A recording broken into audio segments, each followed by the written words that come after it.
নমস্কার, কেমন আছেন সবাই? মধুমিতা নতুন ব্লগে আপনাদের স্বাগত জানাই। আজ মঙ্গলবার, এখন বাজে রাত্রি 9টা। আমার হঠাৎ করে মনে পড়ে গেল কালকে তো 25শে ডিসেম্বর। তো 25শে ডিসেম্বর তো যীশু খ্রিস্টের জন্মদিন, আর বাঙালিদের কেক খাওয়ার দিন। তো আমি চলে আসলাম কেকের কেক কত দোকানে, দেখি করে? কী কী কেক পাওয়া যায়, কী কী দাম। ওটা কত? 200। আর হচ্ছে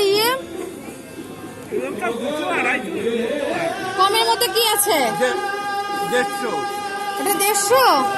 আর এগুলো ওগুলো 220, 250 এরকম আছে। এত দাম?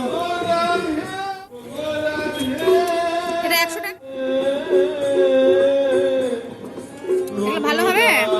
ভালো হবে, এগুলো ভালো হবে। এগুলোর থেকে এগুলো কি শান্তি? আমার ছেলে আবার ফ্রুট কেক খায় না, এগুলা বেকারি কেক ছাড়া ভালোবাসে না। বেকারি কেকই খেতে ভালো তো। তাহলে এটাই দিয়ে দাও। আমার কেক কেনা কমপ্লিট। এখন আমি বাড়ির দিকে রওনা দিচ্ছি। আমার এই ভিডিওটা ভালো লাগলে অবশ্যই লাইক, কমেন্ট, শেয়ার করবেন। আর দেখা হচ্ছে পরের একটা ব্লগে। টাটা।